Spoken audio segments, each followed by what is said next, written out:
Io non sono emozionato, io sono deluso. Deluso perché il pubblico ministero ha perso un'occasione. Ha iniziato così oggi in tribunale a Treviso l'avvocato della difesa di Vincenzo Consoli, ex numero 1 di Veneto Banca. Ha iniziato attaccando a testa bassa la tesi accusatoria dei pubblici ministeri Massimiliano De Bortoli e Gabriella Cama sull'azione di ostacolo alla vigilanza di Banca d'Italia e falso in prospetto a carico del suo assistito.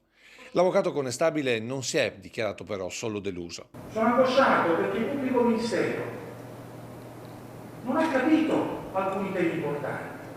Temi che la difesa ha scandito, ripercorrendo tutte le testimonianze udienza per udienza, mettendo in luce un quadro totalmente diverso sulla vicenda che ha portato al fallimento di Veneto Banca.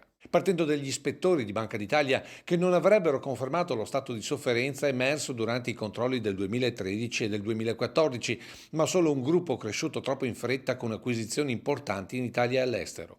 Motivo per il quale sarebbe stato acquistato il famoso aereo diventato il simbolo dello sperpero di Consoli.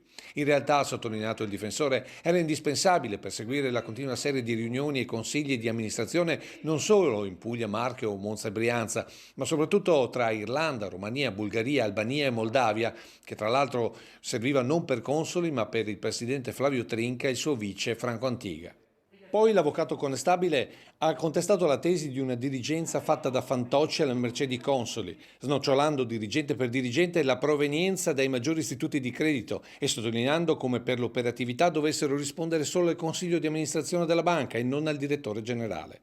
Spostati da un'aula senza riscaldamento, la difesa ha chiesto di scagionare l'imputato spiegando che Veneto Banca sarebbe stata di fatto vittima non di una gestione vorace e arrogante, ma dall'ostinazione di Consoli di non cederla di fatto alla Banca Popolare di Vicenza, come invece voleva Banca d'Italia.